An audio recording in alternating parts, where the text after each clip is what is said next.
कैसे हैं दोस्तों आप सब। एक बार फिर से हाजिर हूं आप सभी के लिए एक और नए रिएक्शन वीडियो के साथ। मैं हूं आपका दोस्त ऋषभ।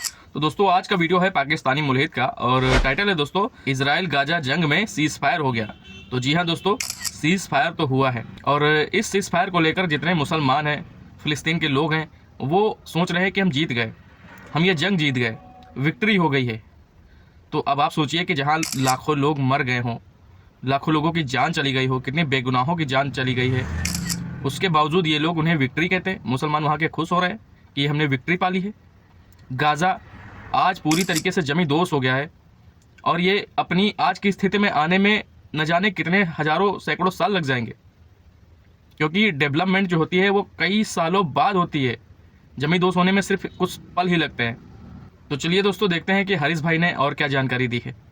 ऑलराइट मेरे प्यारे प्यारे दोस्तों, मैं हूं हारिस सुल्तान। और जैसा कि आप लोग जानते हैं कि इस वक्त आलम इस्लाम बड़ी खुशियां मना रहे हैं कि ट्रंप ने इसराइल और हमास की जंग बंदी करवा दी है, जबकि ये कोई ऐसा भी मामला नहीं है। आई होप ऐसा ही हो कि आगे कोई जंग ना हो, लेकिन ये टेम्पररी सीज फायर है जो 6 हफ्ते तक है, 42 डेज तक के लिए, जिसमें इसराइल के 33 हॉस्टेजेस जो हमास से पकड़े थे वो छोड़ेंगे और उसके बदले में कोई 1650 फलस्तीनी डिटेनीज इसराइल छोड़ेगा, जिनमें औरतें और बच्चे भी हैं। और दूसरा के 300 ट्रक ह्यूमैनिटेरियन एड के गाजा के अंदर जाएंगे। ये तो पहला फेज है। जो दूसरा फेज है, फिर इसको देखा जाएगा कि कोई हॉस्टिलिटीज दोनों तरफ से शुरू नहीं की गई, कोई रॉकेट्स हमास ने नहीं फेंके, तो फिर इस सीज फायर को एक्सटेंड भी करवाया जाएगा। तो जैसा कि हम लोग जानते हैं कि ट्रंप जो है वो जंगों को बंद करने के चक्कर में है, जो कि एक अच्छा अमल है। यूक्रेन और रूस की भी जंग बंदी करवाना चाहता है और इधर से इसराइल और हमास की भी जंग बंदी करवाना चाहता है। लेकिन इसराइल और हमास के मामले में ट्रंप के बारे में ये जाना जाता है, जो उसने अपनी इलेक्शन कैंपेन में ये भी बड़ी दफा कहा था कि मैं छोड़ूंगा नहीं इनको। और अभी उसने ऑफिस आज संभालना है, 20 जनवरी को इनॉग्रेशन होगी, लेकिन उससे पहले ही नेगोशिएशंस चल रही थी जो हॉस्टेज नेगोशिएटर्स होते हैं हमास के साथ। उसमें ट्रंप ने एक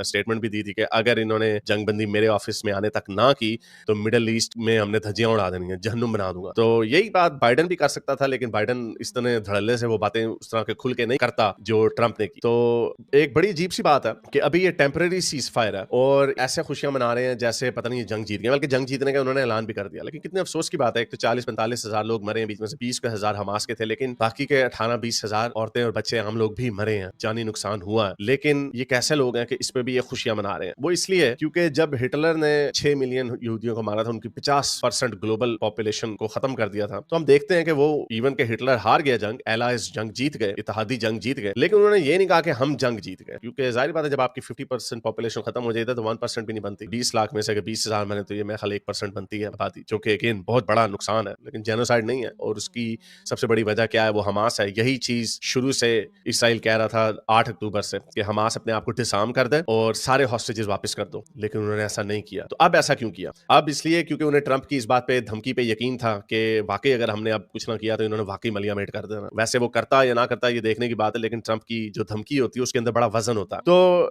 जब ये टनलों के अंदर छुपे हुए थे तब तो इनके यूनिफॉर्म नजर नहीं आ रहे थे। वो इसलिए क्योंकि जब ये यूनिफॉर्म पहनते हैं तो साफ पता चल जाता है कि हमास के लोग मरे हैं, लेकिन जब यूनिफॉर्म नहीं पहनते तो फिर ये प्रोपेगेंडा करते हैं कि देखो आम शहरी मार दिए। तो पूरी जंग में इन्होंने यूनिफॉर्म्स नहीं पहने हुए थे, लेकिन अब फौरन इनको यूनिफॉर्म भी मिल गए। ये आप देखें, ये